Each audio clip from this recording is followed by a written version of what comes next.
Hey, what's up? In this session, we're going to talk about bass tone. Now, as with all things tone, this is very subjective. However, in the context of the worship, the modern rock worship genre that we largely live in, bass tone's a little bit less subjective.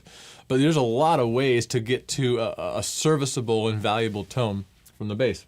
The biggest thing to understand is the bass that you're playing. This specific bass right here it's called a Jazz Elite. So it's a jazz bass, it's got jazz pickups, and it's got an active and a passive setting. When it's active, I have a tone control, bass, treble, and mid. And when it's passive, I just have volume control. I prefer the active setting. I feel like it gives me a little more punch, a little more bite, and a little more control of all the things that the bass is doing. Some basses like a P bass, for instance, which only has a split pickup right here in the middle, doesn't have an active setting or a passive setting. It is what it is. Some of them are active, but it's just like an internal active battery and not a switch. That's fine. Some P basses are passive and they sound fantastic. It's not a right or wrong thing. It's on the bass that you have, which one works. And so for this specific jazz bass, I think that active kind of serves the sound the best. Also, maybe you're picking a bass or maybe you're leaning in a way or one or the other. This has a maple fretboard, as you can see here. It's not a dark rosewood fretboard. A lot of times the maple fretboard will give you a little bit more punch and attack, a little more bright, not so muted and not so, it's not as warm, which is fine. There's plenty of controls here to help warm it up or get some attack back if it's too dark on all kinds of basses. But a maple fretboard will provide you a baseline tone that is different than a rosewood fretboard. So choose what you like better. Neither one is right or wrong, especially for what we're doing. I got this for us because I think it sounds really great, and I really love in the rock setting, a 5-string with a maple fretboard. I love P bass or jazz, either one. But understand your controls. So on this specific bass, there's a tone section here. All these knobs down here all do something different. And this little switch right here is an active-passive switch, and I prefer it in the active mode on this bass specifically. It gives me a little more control of what's going on. And there's a volume knob. I keep it all the way up. And then there's a panning knob, which allows me to go from pickup to pickup or a blend of the two. Let me show you what that sounds like. Here's all neck pickup.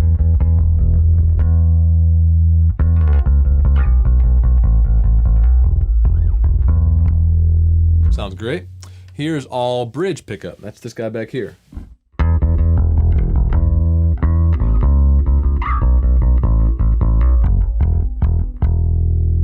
Hope you can hear the difference. One's it's subtle, but one's a little bit more round and woofy, and not in a bad way, but round and more low end because it's kind of attacking picking up the strings more up here in this region. And the other one is picking up the sound way down here, and it's a little more bright. And so the bridge, too bright for me. And here's halfway. This is between both of them.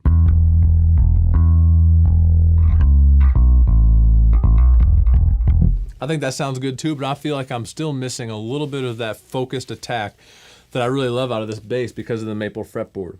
And so I probably pan another 20% towards the bridge, so I have like most of the bridge and just a little bit of the neck pickup in there.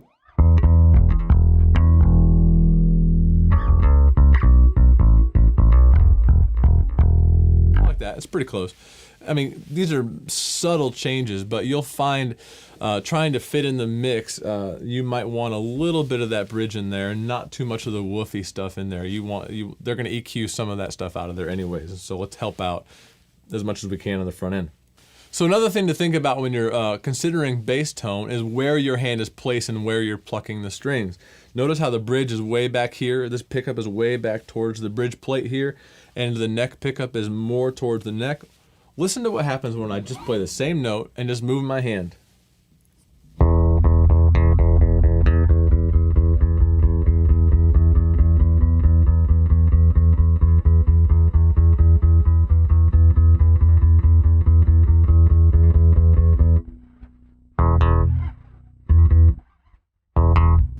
So again, somewhat subtle, but where you put your hand really does matter. And it's not like a right or wrong. There may be certain parts of certain songs that you need to be on the warmer side, and so you may end up playing something like way up here. And every now and then you want to drive a little bit, and you may be like here, a little bit of the punch. Also, if you're using a pick, where you play the pick matters.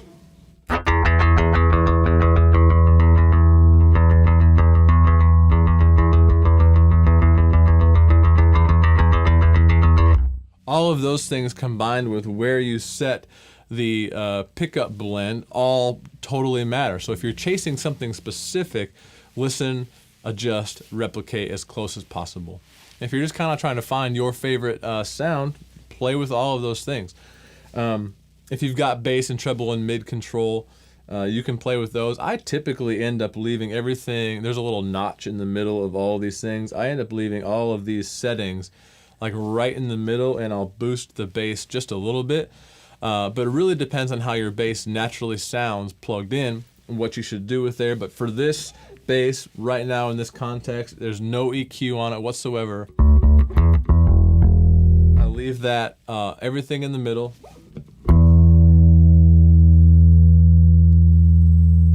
You can hear that bass, the treble here.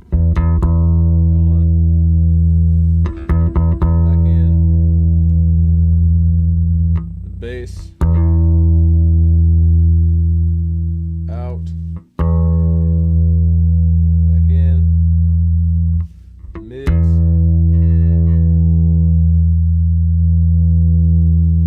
So you can hear how there's a lot of dynamics that you can control right there. A good place to start is straight up the middle on bass, treble, and mid, and just leave it. Get your pickup selection blended where you want it to, and then adjust based off maybe what the band or the MD might think you need, or the front of house might think you need. A good place to start is just down the middle. So there's a lot in all of that as you're talking about bass tone, from the bass you're playing, the type of wood the neck is, the type of bass it is, the type of bass pickups, active, passive, controls or not, hand placement, pick, fingers, all that stuff.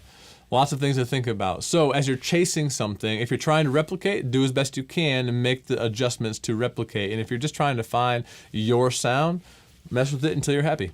Hope that helps. Let us know if you have any questions.